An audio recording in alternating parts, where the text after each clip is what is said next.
चित्रकूट श्री कामदगिरी पीठम श्री कामतानाथ मंदिर प्रमुख द्वार के संत मदन गोपाल दास ने आक्रोशित होते हुए कहा कि चित्रकूट धाम की 84 कोसी परिक्रमा सहित पर्वतों में श्रेष्ठतम माने गए विंध्य पर्वत के अस्तित्व को मिटाने की मुहिम चल रही है। विंध्य पर्वत की शताधिक पहाड़ियों को चकनाचूर होने से चित्रकूट के संत अत्यधिक नाराज हैं। शासन स्तर से चलाए जा रहे खनन कार्य के विरुद्ध संतों ने तीव्र आंदोलन की चेतावनी दी है। वहीं संत मदन गोपाल दास ने कहा कि बुंदेलखंड सूखे की मार झेलने वाला क्षेत्र है। यदि सरकार इसे पर्वतहीन कर देगी तो जल संकट और बढ़ जाएगा, प्राकृतिक जल स्रोत विलुप्त हो जाएंगे। पर्वत ही नदियों की कोख है। बादलों को आकर्षित करने के लिए भी पर्वतों का होना बहुत जरूरी है। यहाँ के ठेकेदारों सरकारी अफसरों को पर्वतों के खून का स्वाद लग गया है। वहीं उन्होंने तीखे तेवर में कहा, अब जो भी खनन कार्य चल रहे हैं अथवा प्रस्तावित हैं, उन्हें पर्यावरणीय, सांस्कृतिक, धार्मिक एवं सामाजिक हितों के मद्देनजर सरकार द्वारा तत्काल बंद कराए जाएं, अन्यथा व्यापक जन आंदोलन होगा। क्षेत्रीय जनों ने भी खनन कार्य को लेकर भारी असंतोष बढ़ रहा है। चर्चा आज की से सूरज श्रीवास्तव की रिपोर्ट। लोग दर्शन करने के लिए आते हैं, लेकिन आने वाले समय में जो भौतिकवाद है, विकासवाद की अवधारणा क्या है, ये निश्चित नहीं हो पा रही है, क्योंकि लगातार पर्वतों का क्षरण हो रहा है। चित्र और कूट माने पर्वत, सारे लोग जानते हैं, और चित्र माने दर्शन करना, और चित्र नाम के ऋषि ने तपस्या भी की, ये भी मान्यता है, इसीलिए इसको चित्रकूट कहते हैं। लेकिन वर्तमान में समस्याएं ये आ रही हैं कि चित्रकूट के आसपास जो विंध्याचल पर्वत की श्रृंखला है, जो पर्वत हैं, उनको छिन्न भिन्न किया जा रहा है, और यह लगातार कार्यक्रम कई वर्षों से चल रहा है, निरंतरता इसमें है, चाहे वो वैध हो चाहे अवैध हो। मैं पर्वत श्रृंखला की बात कर रहा हूँ, वो चाहे कोई भी सरकार दे रही हो लीज पर अथवा ना दे रही हो, लेकिन ये हमारे चित्रकूट धाम की पर्वत श्रृंखला जो है उसका वर्णन है, वो अति प्राचीन है, और वहां पर अपार खनन संपदा है, और उनकी एक लोक मान्यता भी है। वाल्मीकि जी ने भी वर्णन किया है, चित्रकूटालयम इंदिरानंद मंदिरम वंदे च परमानंदम भक्तानाम अभयप्रदम।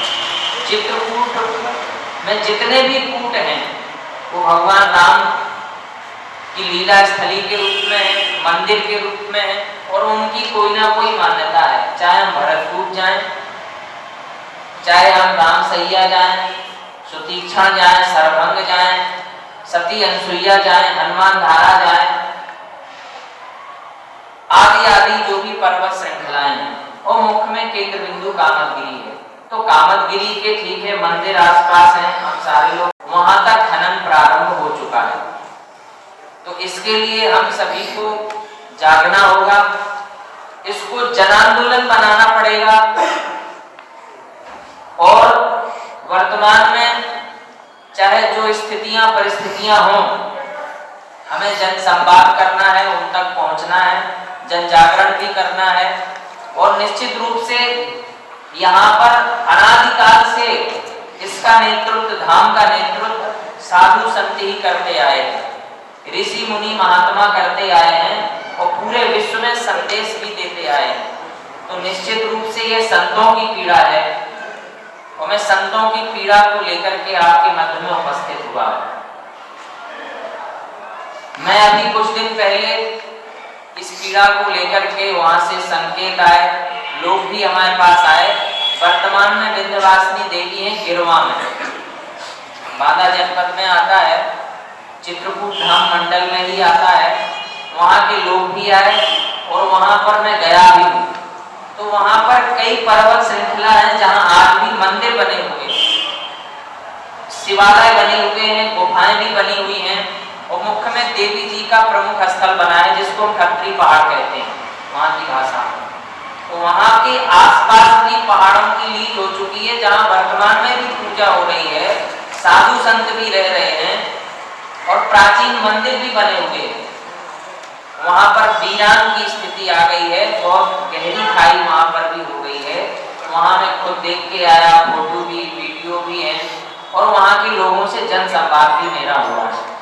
उन लोगों ने अपनी पीड़ा बताई कि हम ग्रामीण लोग हैं, उन्होंने गांव भी प्रभावित है, किसानों की भी समस्या है, और बोले हमारी जो लोक मान्यता है, धार्मिक मान्यता है, वो ये है कि इन पर्वतों पे हमारे पूर्वज लोग दर्शन के लिए जाते रहे हैं, पूजन के लिए जाते रहे हैं, और हम लोग वहाँ पंच लोग बैठ करके हमारे बड़े से बड़े विवाद वहाँ पर सुलझते रहे भगवान के दरबार में जाकर। ऐसी उनकी पुरानी मान्यता परंपरा की है। तो धार्मिक आधार हमारे भारतवर्ष का, आध्यात्मिक आधार, धार्मिक आधार सबसे प्राचीन रहा है, सबसे मजबूत रहा है, और वो सनातन काल से है, जो कभी समाप्त होने वाला नहीं है। तो वर्तमान में जो भौतिक विकास है, अपने आध्यात्मिक विकास को जो नुकसान पहुंचा रहा है, वो बहुत ही ज्यादा नुकसानदायक है भविष्य की पीढ़ी के लिए।